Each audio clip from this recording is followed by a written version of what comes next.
as I'm Dr. B, your chemistry teacher. Today we will be discussing something under thermodynamics, and that specifically that is under the second law of thermodynamics, and that is the Carnot cycle. Alright, the Carnot cycle. Define this always in the second law of thermodynamics. Before we continue, do not forget to appreciate what we are doing here by sharing it. Share it to every of your platforms, share it to your colleagues, your friends, share it to your groups. Do not forget to also advise them to subscribe. And if you have not subscribed, you are just getting this information accidentally, please subscribe. Do not forget to leave comments also at the comment section if you need some questions to be answered. Also, I have a page on Facebook, that is Dr. B Chemistry Classes on Facebook. You also have to share. Do not forget to also follow and leave your comments and also like. Now, that is by the corner. Now, what do we mean by the Carnot cycle? Carnot cycle actually is discussing the heat engine. So, when you see Carnot cycle, you also see the heat engine. The heat engine. So, the Carnot cycle talks about the heat engine. It is just a theoretical description of the highest level of engine efficiency in every heat engine. So all other heat engines supposed to be looking at the Carnot cycle engine as what? As its reference. That means no matter the efficiency of any heat engine, it will not be more than that of the Carnot cycle. Therefore, you can discuss efficiency of every heat engine on the basis of the Carnot cycle. Now, do you know that the heat engine is typically what you see being controlled by either a bus or a minibus or a motorcycle or even a generator that you use in your houses. All of them are working by the process of a heat. Now, heat engines could either be seen in the form of gasoline engines or steam engines. Okay, so whether it is using, the engine is using water to operate, or it is using gasoline, that is fuel or diesel, to operate, it is all under the heat engine and can be described using the Carnot cycle. Now, I want us to know that the process to which your vehicle moves is controlled by the heat engine. The process to which your motorbike moves, the process to which your minibus moves, the process to which your generator works, all are controlled by the process of the heat engine, whether gasoline based or steam based. Now, before we continue, let us put down a diagram of the Carnot cycle that will help us understand the operations of a heat engine. Okay, now let us look at something in this way. Let's say we have, let's put this kind of drawing down. Okay, and this. All right. This will possibly give us, okay, let's say, let's take it from here. Let's put it this way, okay? All right. Okay, and we have another process here, and we have another process here, and another process here. Okay, so we have this sort of diagram. Now we have it. We have this. This is A, this is B, this is C, and this is D. Now this is a typical diagram of the Carnot cycle. Okay, now the Carnot cycle has at this area it has what we call the isothermal. It has the isothermal expansion, and then here we have the adiabatic expansion, Okay, while here we have at this point here we have the isothermal compression, and right here we have what we call the adiabatic, the adiabatic compression. Okay, now this is what we have. Now it's important for us to know that we have 4 different parts here. 4 different parts here. Now with this area here, let's say this is E, F, G, H. With this area here is the volume, and this area here, of course, describe the pressure. So what is a Carnot cycle all about? It's all about the differences that we can find between the variations of pressure and volume in a typical heat engine. So it means that the operations of a heat engine are dependent upon the variations of pressure and volume. So every heat engine is operational due to the difference in pressure and volume. And that makes the Carnot cycle in its discussion, based on 2 particular thermodynamic processes, which is the isothermal process and the adiabatic process. Even though there are 4 different chambers of operation in a Carnot cycle, there are 2 thermodynamic processes that are involved. And the first thermodynamic process is the isothermal expansion. But of course, we know that isothermal processes simply explain thermodynamic processes of a system that is operational on constant temperature. That means there is variation in pressure and volume, but temperature is constant. That is isothermal process. Now, for an adiabatic process, it means that heat changes are always constant. So for this process, of course, there is always constant temperature. And for this process, there is always a constant heat. Okay, that is what we mean by isothermal process and adiabatic process. And these 2 processes are the major thermodynamic processes that are operational in a Carnot cycle for a heat engine. Now it's important also for us to know what these particular 4 different steps or stages of the Carnot cycle implies. But like I have said earlier, that the heat engine dwells on the second law of thermodynamics. And what does the second law of thermodynamics says? The second law of thermodynamics, irrespective of how you want to state it, simply explain the fact that heat that is drawn from the hot reservoir is always used to perform work and motion, but that not all the heat that is drawn is always used. That the remaining heat is exhausted into the cold reservoir. That is what it says. So the second law of thermodynamics simply says that the heat that is being used to perform work in every thermodynamic system, especially a heat engine for a Carnot cycle, will not completely be used up. That part of the heat will definitely be exhausted into what? A cold chamber or a cold reservoir. And that is exactly what the second law of thermodynamics implies. It means that there is no 100% efficiency of any machine. So whatever operation of you are carrying out, whether it's a generating set you are using, whether it's a bus you're driving, or your personal car you're driving, or a bike you are driving, whatever engine that is a heat engine will never have a 100% efficiency. It will not. And that is why every heat engine has their own efficiency.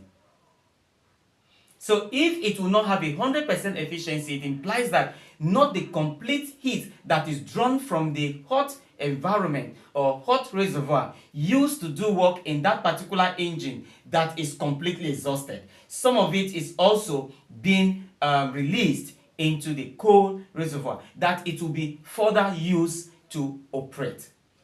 So if you are driving a car, for example, and you use a gasoline in your car, as soon as you put an ignition, you turn on the car, there's a process where heat from the surrounding will now be generated and withdrawn from the surrounding into the engine. and the heat that is drawn into the engine will now start performing work to turn that engine on for your car to move.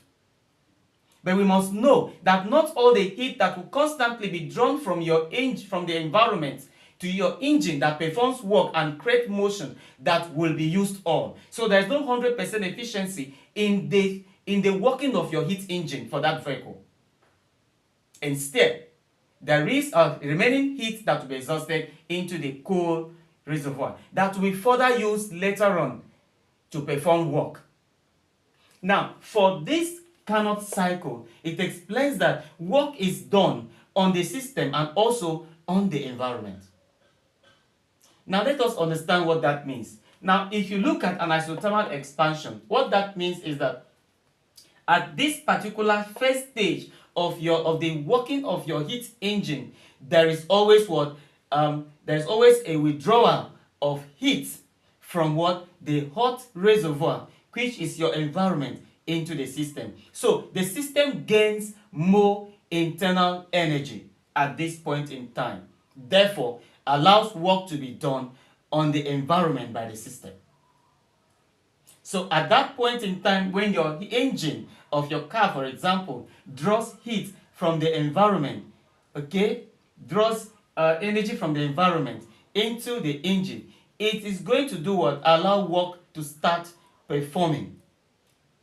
Now, at this point, work that is performed by the system on the environment.